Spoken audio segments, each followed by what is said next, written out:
Donc, vous voyez bien tourner à ce passage, chapitre 4 de la Genèse. Et pensez pendant quelques moments au monde dans lequel nous vivons.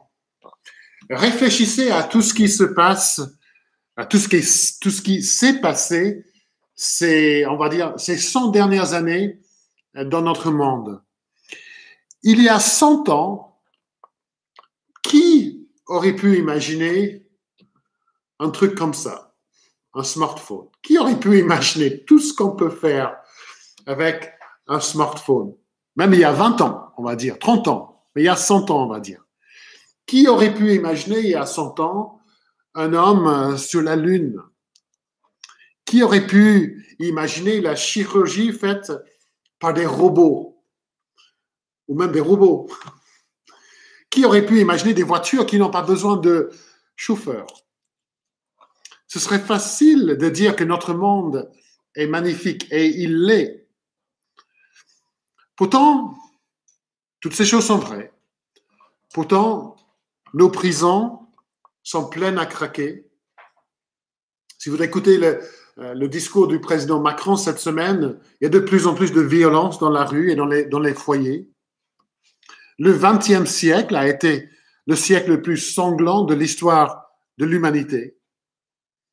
On a de plus en plus de choses pour nous rendre la vie heureuse. On a de plus en plus de choses qui rendent la vie heureuse. Mais on a de plus en plus de choses qui rendent la vie moins heureuse. On pourrait dire que l'histoire de notre monde est une histoire d'épouvante. Comment comprendre tout cela? Comment expliquer la brillance d'un côté et l'horreur de l'autre côté? De nombreux livres et de nombreux articles ont été écrits pour essayer d'expliquer notre monde. J'en ai lu plusieurs, mais aucun de ces livres, aucun de ces articles ne réussit à expliquer le monde dans lequel nous vivons comme un livre qui a été écrit il y a 3500 ans, ce livre ici. Intéressant, n'est-ce pas, que pour comprendre le monde actuel, nous nous tournons à un livre si ancien. Mais ce livre décrit parfaitement notre monde. Vous allez le voir. C'est un livre honnête, c'est un livre réaliste. Ce que nous verrons ce matin, ce ne sera pas agréable à voir, ce ne sera pas facile à digérer. Nous allons nous voir dedans. Nous allons voir notre cœur dans ce passage. Et dans le verset 16, qui donne le contexte pour ce passage, nous lisons « Caïn sortit de la présence de l'Éternel ». Caïn choisit de vivre sans Dieu. Et comment est-ce que cela se passe pour lui quand il décide de sortir de la présence de l'Éternel? La première chose que nous voyons, c'est un monde heureux et prospère. Il faut admettre que ce serait plus facile pour le croyant, pour le chrétien, si on pouvait regarder le monde où Dieu est exclu, ou le monde qui est sorti de la présence de Dieu, et si on ne voyait que des choses négatives. Si c'était le cas, on pourrait dire, voilà le monde sans Dieu, rien de bien, rien de positif. Mais ce n'est simplement pas le cas. Dans les versets 17 à 22, nous voyons beaucoup de choses positives, des choses qu'il faut bien applaudir et louer. Regardez le verset 17, par exemple. Là, nous voyons une vie de famille. Ça, c'est à applaudir. Caïn connut sa femme, elle devint enceinte. Voici une relation intime entre Caïn et sa femme. Caïn, malgré le fait d'avoir tué son frère, d'avoir rejeté Dieu, il est fort probable que Caïn, c'est un très bon mari, un très bon père. En bâtissant une ville, Caïn semble avoir le désir de donner de la stabilité à sa famille. Il semble avoir une vie de famille normale, bénie et prospère. C'est à applaudir, c'est une bonne chose. Et puis, du verset 20 au verset 22, nous voyons les descendants de Caïn et nous voyons qu'ils sont dotés des capacités extraordinaires. Les trois enfants de Lémec sont mentionnés dans ces versets. Verset 20, par exemple. Il y a Yabal. C'est lui l'ancêtre des éleveurs nomades. Yabal, c'est le père des agriculteurs à grande échelle, le père des commerçants. Voici les origines du monde de commerce. Voici l'arrière-grand-père, on pourrait dire, d'Édouard Leclerc. Verset 21, on a Yubal, c'est lui l'ancêtre de tous ceux qui jouent de la harpe et de la chalumeau. C'est le premier musicien. Voici le père du monde de la culture, des arts. Yubal est doté d'une créativité dont il se sert pour rendre la vie des autres plus agréable. Voici le père de Mozart, de Molière, de Picasso ou de Johnny Hallyday, on pourrait dire. Verset 22, on voit Tubal-Caïn. Et lui, qui forgeait tous les outils de bronze et de fer. Et alors, voici le commencement de l'industrie lourde, de la fabrication des outils pour rendre le travail moins pénible, plus efficace. Toutes ces choses sont bonnes. Quand nous voyons ces pionniers dans le domaine respectif, nous devons reconnaître l'énorme contribution qu'ils ont faite à l'avance de la civilisation humaine. Le monde a bien profité de leurs compétences et de leur ingéniosité. Et tout ça grâce à des hommes qui avaient rejeté Dieu. Et donc, nous reconnaissons que tout ce que l'homme incrédule peut faire, même après avoir rejeté Dieu, c'est impressionnant quand même. Nous le voyons encore de nos jours. Nous reconnaissons des hommes et des femmes brillants dans le domaine de la technologie, de la science, de la médecine, de la culture et des arts. Et nous remercions Dieu pour ces hommes et ces femmes doués. Nous profitons de ce qu'ils ont inventé. Nous nous servons de leurs inventions tous les jours, surtout dans le monde de la médecine. Nous profitons. Si vous allez vous faire opérer, vous n'allez pas insister que ce soit un chirurgien chrétien. Il y a des chirurgiens non chrétiens qui sont très, très doués dans leur travail. Et nous remercions Dieu pour ça. Cependant, les avances merveilleuses dans de nombreux domaines ne servent pas à cacher une sombre réalité derrière tout ça. Donc, nous voyons d'abord, et nous devons le dire, nous voyons un monde heureux et prospère. Mais nous voyons aussi, en deuxième lieu, un monde dominé par le péché et le mal. Toutes ces avances dont je viens de parler sont bien réelles, mais elles sont accompagnées par une aggravation dans le péché, dans la rébellion contre Dieu et sa loi. Alors, quelles sont les preuves de cette aggravation? Si je vais dire ça, il faut que j'ai des preuves. Première chose que nous notons, il y a plusieurs choses à noter, mais la première chose, c'est au verset 17.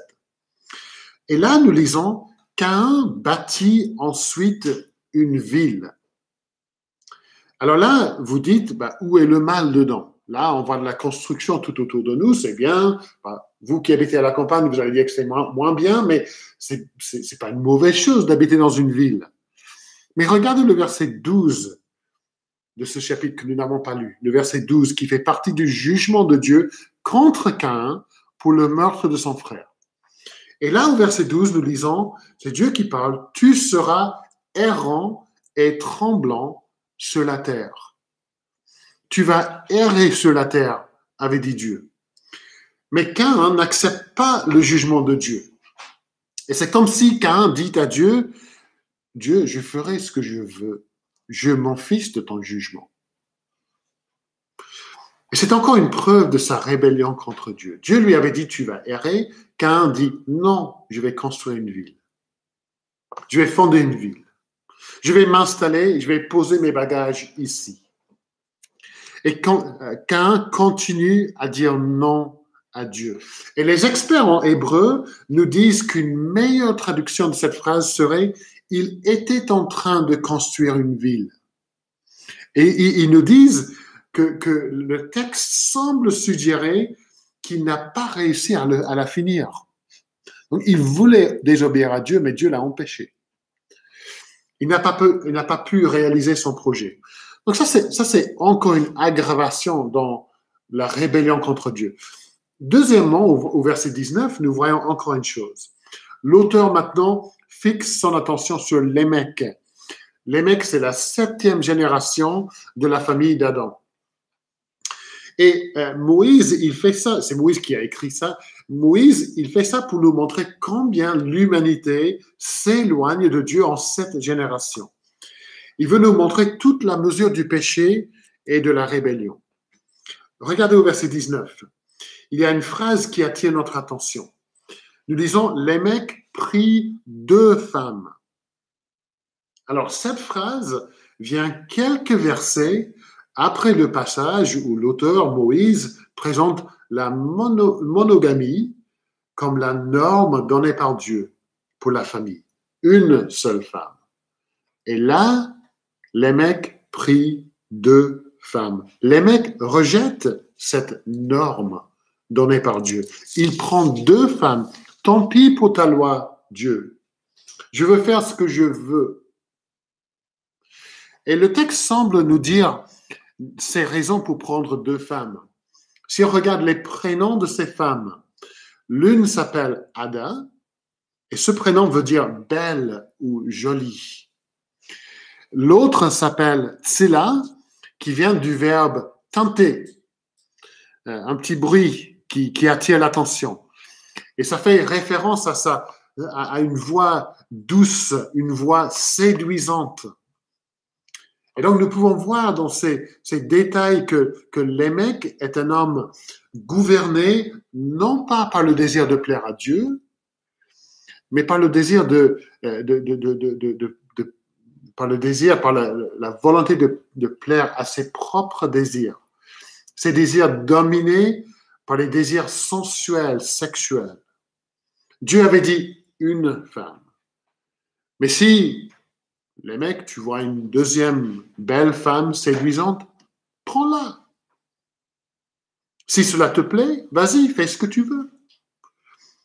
Il nous fait penser, Lémec, au verset dans Ecclésiaste 2, où nous lisons « Tout ce que mes yeux avaient désiré, je ne les en ai point privés.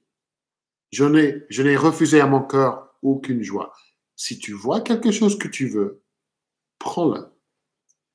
Peu importe ce que dit Dieu. » Et puis, troisièmement, nous voyons au verset 23 et verset 24 des versets qui brossent un tableau encore plus sombre. On a déjà vu l'invention de la musique, mais ici, nous voyons le développement de la poésie. La poésie, ça peut être très belle et ça peut être édifiante, mais pas la poésie de Lémec. Son poème dans ces versets 23 et 24, c'est un poème sanglant et arrogant. C'est un poème d'horreur. Regardez son orgueil dans ce qu'il dit. Ma voix, ma parole, j'ai tué, ma blessure, ma meurtrissure. Qu'est-ce qu'il est centré sur lui-même? Qu'est-ce qu'il ne pense qu'à lui-même? Il fait le fanfaron devant ses femmes. Il se vante d'avoir tué un jeune. Il continue dans cette famille de tueurs, mais il va encore plus loin que son ancêtre Caïn. Caïn, au verset 13, si vous regardez le verset 13, lui, il avait parlé de sa faute. Il avait au moins reconnu sa faute. Il ne se repent pas, mais il reconnaît au moins une faute. Que fait Lémec? Loin d'admettre une faute, il revendique le meurtre du jeune et il en est fier. J'ai tué un homme, un jeune.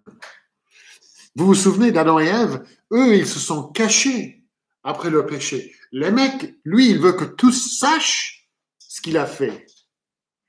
Pas question d'avoir honte, pas question de cacher ce qu'il avait fait. Et la violence de Lémec, c'est une violence disproportionnelle. Lui avait été blessé par un jeune. Une petite blessure, une petite meurtrissure. Mais lui, il prend la vie du jeune. Il croit que sa vie est plus importante que la vie des autres. Il rejette les limites mises en place par Dieu. Et Dieu avait dit que la mort de Caïn serait vengée 7 fois. C'était un avertissement de la part de Dieu contre ceux qui pourraient vouloir lui faire mal. Mais Lémec dit dans son arrogance qu'il serait vengé. Regardez le verset 24. Caïn sera vengé 7 fois et Lémec 77 fois. Lui, il ne cherche pas la protection divine, il se vante de son indépendance de Dieu. Pas besoin de Dieu pour me protéger. Je suis fort, je suis redoutable. Personne n'osera me faire mal. Quelle horreur, quelle attitude de la part de Lémec qui est bien différente de celle de Jésus, n'est-ce pas? Quand Jésus a été blessé, bien plus que Lémec, comment Jésus a-t-il réagi? Père, pardonne-leur. Ils ne savent pas ce qu'ils font. Je me demande si Jésus pensait à Lémec dans Matthieu 18 quand il a dit qu'il faut être prêt à pardonner, pas jusqu'à 7 fois, mais jusqu'à 77 fois. Voilà le monde sans Dieu. Voilà ce qui se passe quand on fait ce que Caïn a fait au verset 16, quand on sort de la présence de l'Éternel. Voilà le monde qui bannit Dieu de ses pensées. Voilà le monde permissif, le monde violent, le monde orgueilleux. Le monde qui n'attache aucune valeur à la vie humaine. Dieu décrit pour nous ce qui se passe quand on exclut Dieu. On ne reconnaît pas que notre capacité de bâtir, d'inventer, de créer, que tout cela vient de Dieu. C'est un don de Dieu. Mais on ne remercie pas Dieu. On ne fait rien pour la gloire de Dieu. Au lieu de rendre grâce à Dieu pour ses dons, nous prenons les dons de la science, nous prenons les dons de l'intelligence, de la culture, du commerce, de la famille, et nous faisons de ces choses-là des dieux, des idoles. Nous nous prosternons devant ces dons et nous oublions celui qui les a donnés. Au lieu d'adorer celui qui donne ces choses, on s'en sert pour montrer que Dieu n'existe pas. Quelle horreur de prendre un don de Dieu et de le tourner contre Dieu pour prouver que Dieu n'existe pas. Alors que devons-nous apprendre de ce monde qui est à la fois créatif et brillant sur le plan culturel et industriel, mais pécheur et rebelle contre Dieu? Je propose qu'il y a 2 choses que nous pouvons apprendre. D'abord, nous voyons que la culture, l'industrie, la créativité ne peuvent pas offrir de la rédemption. Être sophistiqué, être développé sur le plan culturel, industriel, commercial, ne veut pas dire qu'on est en bonne relation avec Dieu. La science est une bonne chose. La culture, c'est une bonne chose. C'est bien d'encourager la recherche et la créativité. Mais ces choses ne peuvent jamais régler notre plus grand problème. Elles ne peuvent jamais changer le cœur humain. Elles peuvent rendre la vie plus agréable, certes, pour un certain temps, mais elles ne servent à rien pour nous réconcilier avec Dieu. On a réussi à fissionner l'atome, on a réussi à mettre un homme sur la Lune, on a trouvé des remèdes pour de nombreuses maladies, des vaccins, on a inventé un appareil qui nous permet de parler à des gens à l'autre bout du monde, on peut même les voir sur l'écran. Mais l'homme n'a jamais réussi à effacer son péché. Il n'a jamais pu vaincre le mal dans son cœur. Il reste perdu dans son péché. Il passe son temps à courir à droite et à gauche, essayant de combler sa vie avec des choses créées, avec de bonnes choses. Mais souvent, il loupe complètement la chose la plus importante, c'est son créateur, son Dieu, son juge. Et peut-être que ce matin, je parle à quelqu'un qui suit ce culte, et peut-être que vous êtes un très bon papa, une très bonne maman, vous travaillez bien, vous êtes un bon voisin, gentil, généreux, vous êtes bien doué dans plusieurs domaines, mais la sombre réalité de votre vie, c'est que vous êtes éloigné de Dieu par votre péché. Dieu n'occupe pas la première place dans votre vie. Dieu est en option dans votre vie. Le problème de votre péché n'a jamais été réglé. Et si c'est le cas, vos talents, aussi impressionnants qu'ils soient, tout ce que vous avez accompli dans la vie, ça ne compte pour rien. Jésus a une question à vous poser ce matin, que nous lisons dans Marc 8, 36. À quoi sert-il à un homme de gagner le monde entier, d'être brillant dans le commerce, dans son domaine choisi, s'il perd son âme? Ça, c'est la première chose que nous apprenons. La deuxième chose, nous apprenons aussi que quand des milliers d'années depuis la vie de Caïn et de Lémec, le cœur humain n'a pas changé. La société n'a pas changé. Nous vivons aujourd'hui dans une société où Dieu est largement exclu. Nous reconnaissons cette société permissive qui se moque de ce que Dieu dit sur le mariage, sur la sexualité, sur la dignité de la vie humaine. Nous expérimentons quotidiennement une société violente où la vie humaine ne vaut pas grand-chose. Oui, c'est une société qui a fait des progrès époustouflants, mais elle ne rend jamais gloire à Dieu. Et elle se sert de ses dons, des dons de Dieu, pour essayer de montrer que Dieu n'existe pas. Le monde de Lémec et le nôtre ne sont pas si différents que ça. Ces versets nous aident à mieux comprendre notre monde, n'est-ce pas? Ça fait des millénaires qu'il est comme ça. Et à ce moment-là, dans l'histoire de l'humanité, au moment de Lémec, de Caïn, on aurait pu être tenté de dire, mais où est Dieu? Dieu avait promis de sauver. Dieu avait promis dans Genèse 3, 15 que la descendance de la femme écraserait la tête de Satan, écraserait le mal, vaincrait le mal. Dieu l'avait promis. Mais le mal semble prospérer. Donc, où est Dieu? Où est cette promesse? La descendance de Satan semble dominer, non pas celle de la femme. Où est Dieu? A-t-il oublié sa promesse? Ne peut-il pas tenir parole?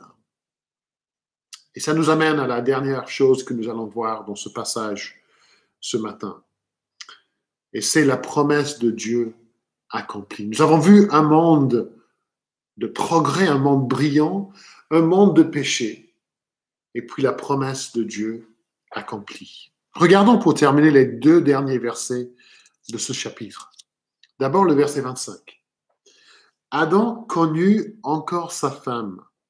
Elle enfanta un fils et l'appela Seth. Car, dit-elle, Dieu m'a donné une autre descendance à la place d'Abel que Caïn a tué. L'auteur veut nous montrer ici que malgré les apparences, malgré le mal qui domine, Dieu est à l'œuvre. Dieu continue à faire grâce. Le projet de Dieu, le plan de rédemption de Dieu ne sera pas contrecarré. Et Ève, elle est consciente de ce plan. Elle se souvient de la promesse de Dieu dans Genèse 3,15. La première fois que nous voyons le mot descendance dans la Bible, c'est dans la promesse dans Genèse 3,15. La descendance de la femme écrasera la tête de Satan. Et Ève avait espéré que ce serait Caïn, mais lui, il était un meurtre. Elle avait peut-être espéré que ce sera Abel, mais lui, il est mort. Et Caïn s'est tourné le dos à Dieu. Donc il faut une autre descendance. Et dans sa grâce, Dieu la pourvoit. Et le nom Seth veut dire accorder ou nommer. Seth est nommé par Dieu pour être le père de la ligne de la descendance élue. De la ligne de Seth viendrait celui qui va écraser la tête de Satan. Jésus. Et on a vu ça, n'est-ce pas, dans le passage que nous avons lu dans Luc 3, la généalogie. Dans la descendance de Seth, il y a qui? Il y a Jésus-Christ. Le mal, la violence, la rébellion, la haine, ces choses-là ne peuvent pas contrecarrer le plan éternel de Dieu. Malgré les apparences, Dieu est à l'œuvre. Dieu agit pour accomplir ses promesses. Il agit pour sa gloire et pour le bien de son peuple, malgré ce qui semble être le cas. Et à maintes reprises dans la Bible, nous voyons Dieu à l'œuvre malgré le mal, malgré les apparences. C'est ce que nous avons vu récemment dans le livre des Actes, n'est-ce pas? Malgré le mal, Dieu faisait avancer son œuvre. Et nous voyons ça surtout à la croix. À la croix de Jésus, le mal semble dominer.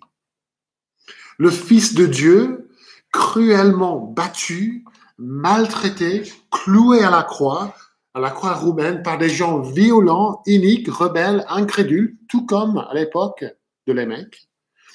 Où est Dieu, on pourrait dire? Dieu est en train d'accomplir sa promesse. Voilà où il est. La descendante de la femme est en train d'écraser la tête de Satan et d'acquérir le salut pour son peuple. On n'a pas l'impression quand on regarde la croix, mais c'est ce que Dieu est en train de faire. Au moment le plus noir dans l'histoire de l'humanité, au moment de la mort de Jésus, Dieu est à l'œuvre. Faisons confiance à Dieu. Ne perdons pas l'espoir, malgré ce que vous voyez. Dieu est à l'œuvre pour accomplir sa volonté.